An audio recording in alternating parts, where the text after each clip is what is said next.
Our plans for modest spending increases, fair taxes and setting the right priorities for spending will mean that we can invest in growing our economy and strengthening our society. It will mean that we can give the NHS the funding that it needs. Over the past week, Labour has failed to commit to the money England's NHS needs. And while the Tories have given a commitment, they have no idea where the money is coming from.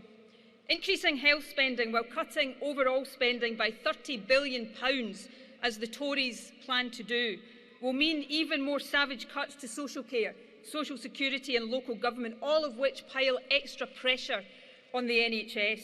Both Labour and the Tories are selling the NHS short.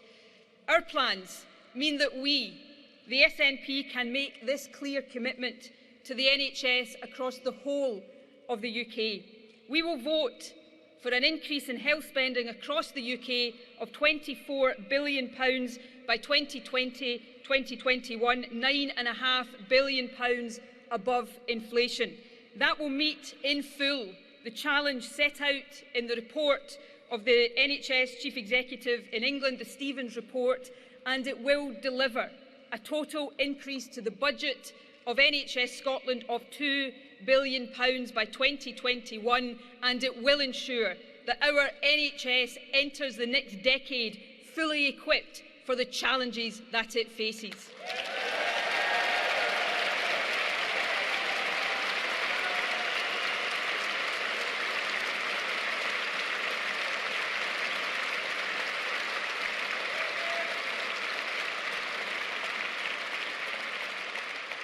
I also give a commitment today that SNP MPs, in order to protect Scotland's budget, will vote against any further privatisation of the NHS in England, and we will back any moves to restore it to a fully public service.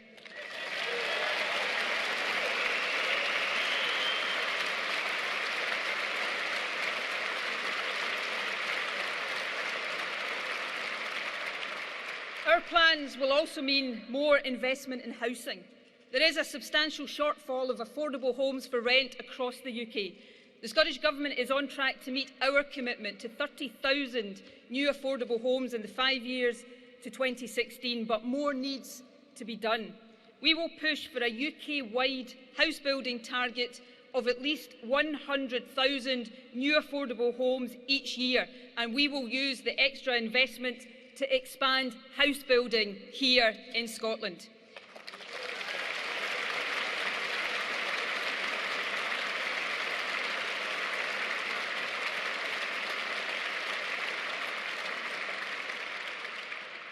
Building more homes not only meets a vital social need, it is also good for the construction industry, for jobs and for our economy as a whole. And to support faster economic growth, we will press for a cut in employers' national insurance contributions. We want to see the employment allowance increase from £2,000 to £6,000 over the next 4 years to help smaller firms in particular take on and retain additional staff and support them in paying the living wage to all of their staff.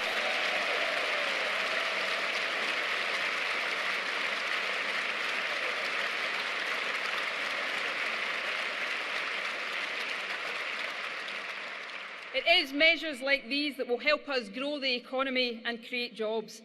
But we must also make sure that work pays. I can confirm today that SNP MPs will vote to increase the minimum wage to £8.70 by 2020.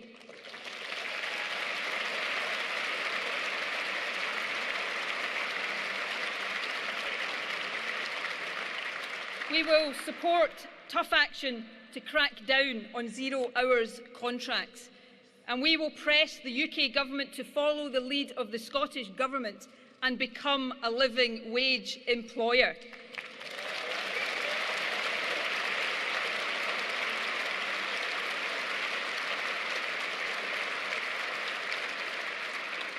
We will vote for measures to tackle the rising tide of poverty, including in-work poverty that is a direct result of the policies of austerity.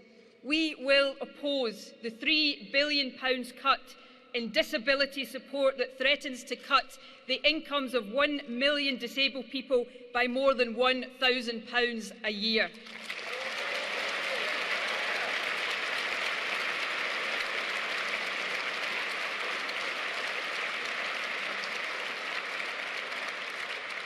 We will support an increase in carers' allowance.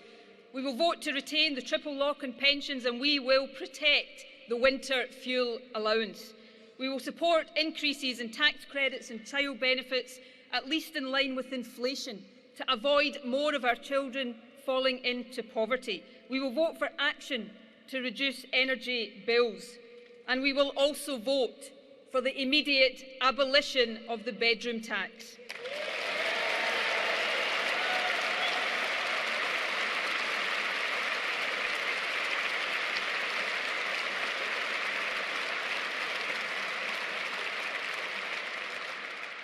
Abolishing the bedroom tax would mean that the £35 million a year that the Scottish Government currently spends to mitigate the impact of the bedroom tax would be available to spend on other priorities. I can tell you today that we would choose to spend that money on measures to tackle and eventually eradicate the food poverty that is such a scandal in our rich country.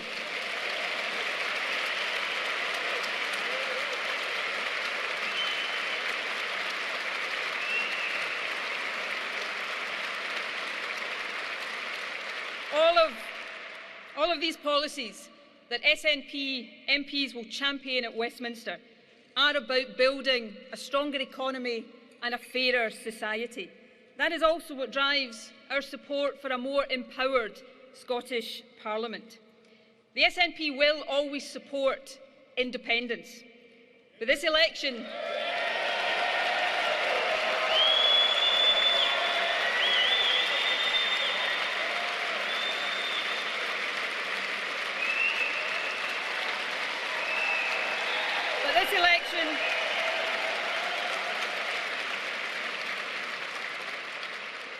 This election is not about independence. It is about making Scotland stronger.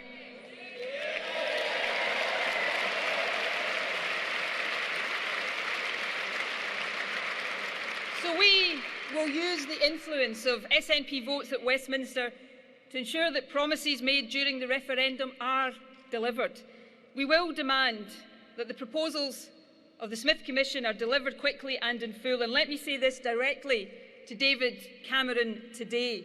We will oppose any effort to undermine the Scottish Parliament.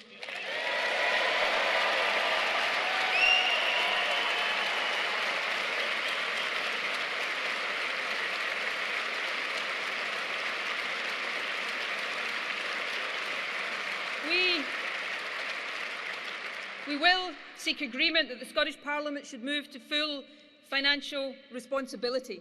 And as part of a phased transition, we will prioritise early devolution of powers over employment policy, including the minimum wage, welfare, business taxes, national insurance and equality policy. The powers we need here in Scotland to create jobs, grow revenues and lift our people out of poverty.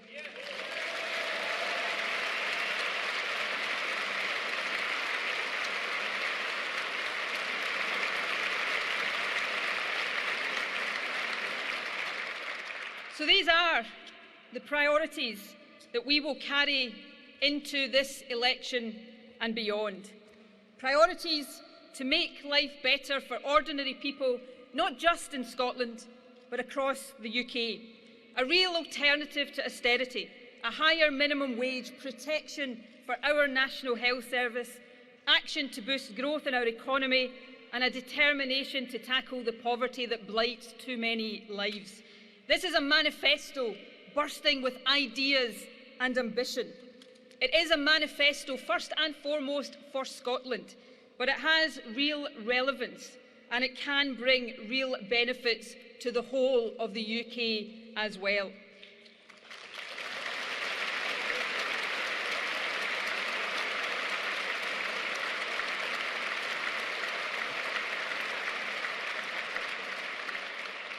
A vote for this SNP manifesto on May the 7th will make Scotland's voice heard at Westminster more strongly than it has ever been before.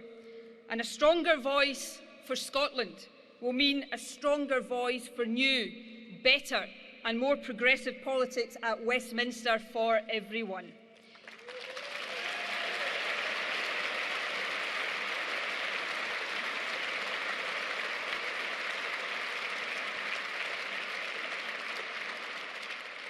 My vow is to make Scotland stronger at Westminster. To the people of Scotland, I say this: with your support on May the 7th, we can secure a much better future for you, for your family and for Scotland. Thank you very much.